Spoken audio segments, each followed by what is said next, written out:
Hi అండి, welcome to my channel. Happy republic day అండి అందరికి. ఈ రోజు మా ఇంటి రుచిలో నేను చేసే రెసిపీ ఏంటంటే మునక్కాయ సొరకాయ సాంబార్ చేస్తున్నానండి. అది ఎలా చేస్తానో చూడండి. నేను సాంబార్ కోసం ఒక సొరకాయ మొత్తం తీసుకుంటానండి. ఇట్లా తోలు తీసేసుకొని మనం ఈ విధంగా కట్ చేసుకోవాలి. సొరకాయ ఒక 3 క్యారెట్లు వేసుకుంటున్నాను. మునక్కాయలు వేసుకుంటున్నాను. మునక్కాయలు ఎక్కువనే తీసుకోవాలి. పప్పుకు సరిపడా టమాటాలు, పచ్చిమిర్చి, గుప్పటి చింతపండు, 2 ఎల్లిగడ్డలు మొత్తం పొట్టు తీసి పోపులు వేసుకోవాలి. ఎండుమిరపకాయలు. దీనికి కావాల్సింది పప్పు ఒక 1/2 కేజీ తీసుకుంటున్నానండి. 1/2 కేజీ పప్పుకు ఇవన్నీ కావాలి. అది ఎలా చేస్తానో చూడండి. నేను 1/2 కేజీ పప్పు తీసుకుంటున్నాను. 1/2 కేజీ పప్పు, అట్లనే టమాటాలు వేసుకోవాలి పప్పులోనే, ఇంకా పచ్చిమిర్చి వేసుకోవాలి. ఇవన్నీ వేసుకొని వాటర్ మంచిగా పప్పు ఇదితో కడిగేసుకోవాలండి. నేను పప్పులోనే ఇవన్నీ కడిగేస్తాను. పప్పులో మనం కడిగి వాటర్ పోసుకున్న తర్వాత టమాటాలు కట్ చేసుకోవాలి. పచ్చిమిర్చి, టమాటాలు, కొంచెం పసుపు వేసుకొని కొంచెం ఆయిల్ వేసుకొని ఉడకబెట్టుకోవాలండి. నేను వాటర్ యాడ్ చేసుకున్నాక కొంచెం ఆయిల్ వేసుకోవాలి. ఆయిల్ పొంగకుండా, పప్పు పొంగకుండా ఆయిల్ వేసుకోవాలి. 1 స్పూన్ పసుపు వేసుకోవాలి. ఇవన్నీ మంచిగా కలుపుకొని ఒక 3 విజిల్స్ పెట్టుకోవాలండి.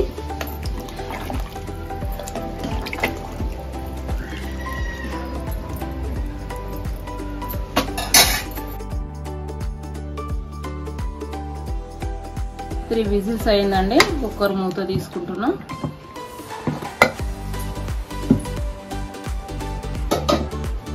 మంచిగా ఉడికింది. పప్పు కట్టుతాం, రుబ్బుకుందాం. ఇప్పుడు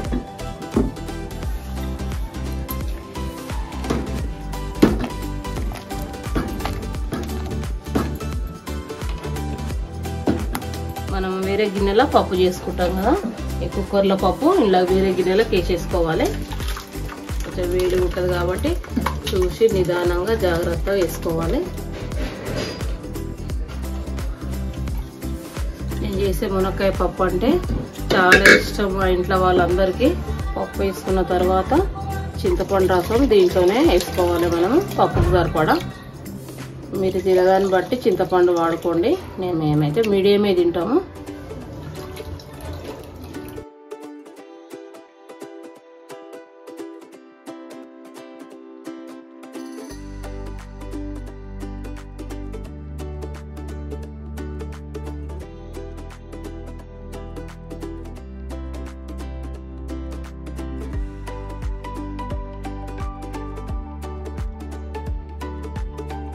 వేరే గిన్నెలో 1 స్పూన్ కారం తీసుకుంటున్నా, 2 స్పూన్లు సాల్ట్ తీసుకుంటున్నా.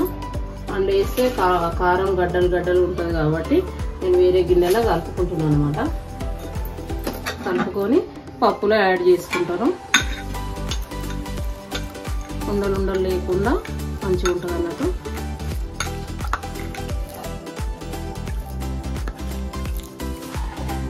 ఇది పప్పులో యాడ్ చేసుకోవాలి. ఇప్పుడే సాల్ట్ కారం సరిపోయిందా ఒకసారి టేస్ట్ చూసుకోవాలి. సాల్ట్ తక్కువ ఉంటే మళ్ళీ యాడ్ చేసి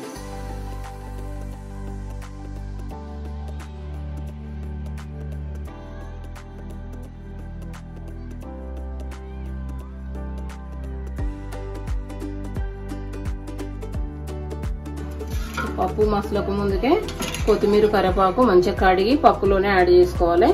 సాల్ట్ ఉందా లేదా, కరెక్ట్ సరిపోయిందా లేదా ఒకసారి టేస్ట్ చూసుకోవాలి. తక్కువ ఉంటే యాడ్ చేసుకోవాలి.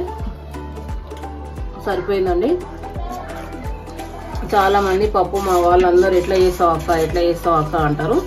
ఈ విధంగా మసలు పెట్టుకొని చింతపండు చారు, కారం, సాల్ట్, కొత్తిమీర, కరివేపాకు వేసుకొని ఇట్లా మసలు పెట్టుకోవాలి. ఇట్లా మసలు పెట్టుకున్నాక అదే కుక్కర్లో ఈ పప్పు మసిలిన తర్వాత ఈ పప్పు తీసుకొని కుక్కర్లో కొంచెం వేసుకొని సొరకాయలు, మునక్కాయలు, క్యారెట్ ఆ పప్పు మునిగేంత వరకు, ఆ ముక్కలన్నీ మునిగేంత వరకు పెట్టుకొని ఒక 2 విజిల్ పెట్టుకొని పప్పులో యాడ్ చేసుకున్న తర్వాత మసిలినాక అప్పుడు పోపు పెట్టి యాడ్ చేసుకోవాలి. పోపు పెట్టుకుంటున్నానండి. జీలకర్ర, ఆవాలు వేసుకుంటున్నాను. ఇది వేడయ్యేలోపు ఉల్లిపాయ దంచుకుంటాం.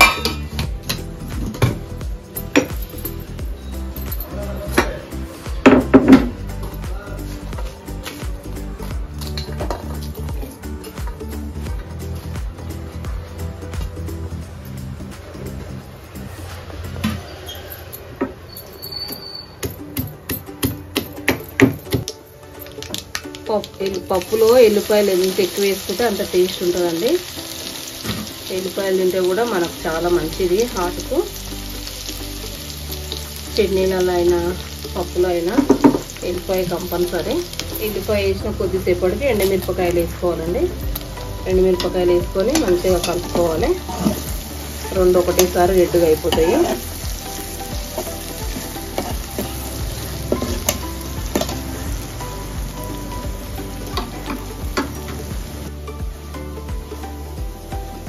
ఇలా కావాలి, మంచిగా ఫ్రై కావాలి. రెండు క్యారెట్, సొరకాయ, మునక్కాయ అన్నీ ఒకటేసారి వేసేసుకోవాలి. కుక్కర్లో వేసుకొని ఇందాక మనం చేసుకున్నాం కదా పప్పు ఇది మునిగేంత వరకు పప్పు పోసుకోవాలి.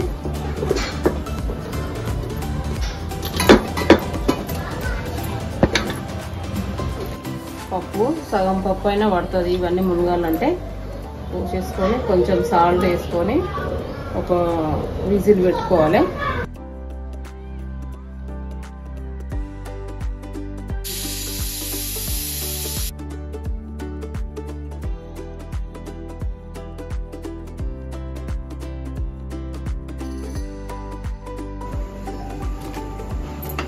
మంచిగా ఉడికిపోయినాయి. ఇప్పుడు పప్పులో ఇవన్నీ యాడ్ చేసుకోవాలి. కొంచెం బెల్లం తురుము కొంచెం తీసుకుంటున్నాను, ఒక హాఫ్ స్పూను. ఇప్పుడు బెల్లం ముక్కలు చిన్న కొంచెం యాడ్ చేసుకోవాలి.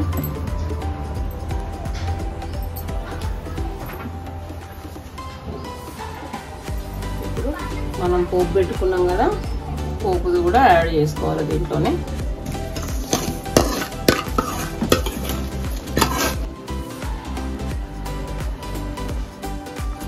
సాంబార్ రెడీ అయిపోయింది.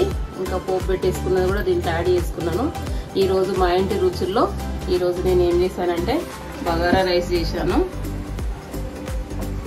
బగారా రైస్ ఇంకా సాంబార్, పాపడాలు.